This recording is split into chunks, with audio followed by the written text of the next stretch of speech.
Pilates, a method synonymous with strength, balance, and flexibility, originated from the vision of a truly remarkable man, Joseph Pilates. Born near Düsseldorf, Germany, in 1883, Joseph grew up a sickly child plagued by asthma, rickets, and rheumatic fever. These challenges shaped his determination to overcome his physical limitations and led him on a lifelong journey of self-improvement and exploration.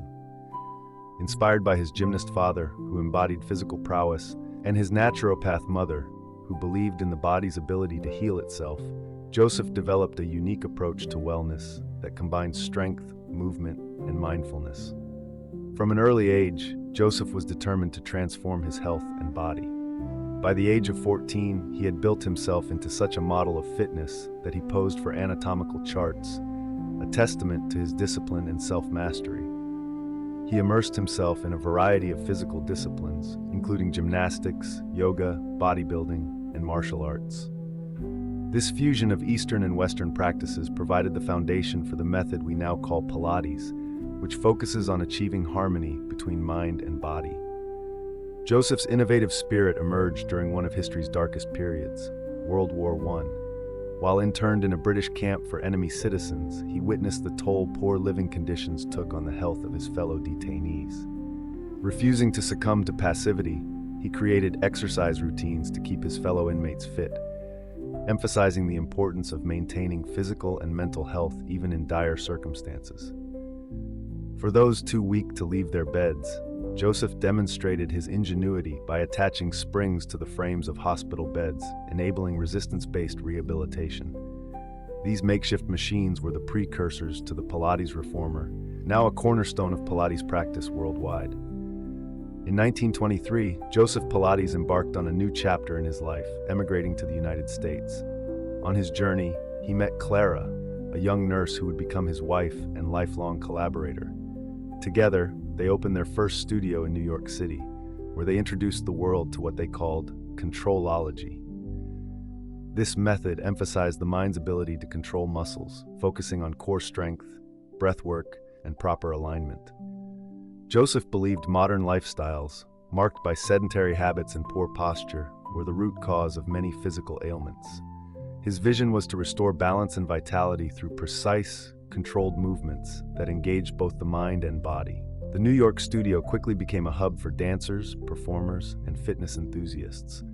Legendary figures such as Martha Graham and George Balanchine turned to Pilates for its rehabilitative benefits and ability to enhance physical performance. The method's repertoire reflected Joseph's multidisciplinary influences, incorporating elements from ballet, martial arts, gymnastics, and even animal movements. Exercises like the cat stretch mimicked the natural fluidity of animals, while routines on the reformer borrowed principles from yoga and gymnastics. This blend created a holistic, transformative practice that went far beyond traditional exercise. Joseph Pilates was not only a teacher, but also a prolific author and inventor. He wrote 2 books, Your Health and Return to Life Through Controlology, in which he shared his philosophy of physical fitness as the foundation of happiness. He believed mental discipline was key to building a strong, healthy body, emphasizing that precise, controlled movements could prevent illness and improve overall well-being. His commitment to innovation extended to his equipment designs, with machines like the Cadillac and the Wunda chair becoming essential tools for practitioners. After Joseph's death in 1967, his legacy lived on through the Pilates Elders, his first-generation students. Clara Pilates continued running their studio, ensuring that Joseph's teachings reached a broader audience. Romana Kryzanowska, a devoted disciple, worked tirelessly to preserve the original method and certify instructors. Other notable figures, such as Ron Fletcher, brought creative adaptations to Pilates, while Eve Gentry developed its rehabilitative applications.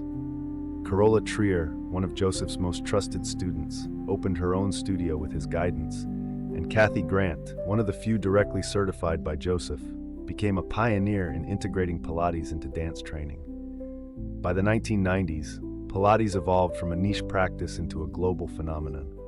Celebrities like Uma Thurman, Madonna, and Shalom Harlow embraced its benefits, catapulting the method into mainstream fitness culture. Pilates' focus on controlled, low-impact movements offered a stark contrast to high-intensity workouts, appealing to individuals of all ages, fitness levels, and lifestyles. Its emphasis on mindful movement resonated with modern wellness trends, making it a cornerstone of both physical and mental health. Today, Pilates studios thrive in nearly every major city, from New York to Tokyo, offering classes that cater to diverse populations. The method's principles of core strength, flexibility, and balance remain as relevant as ever, helping practitioners achieve not just physical fitness, but also a sense of inner harmony.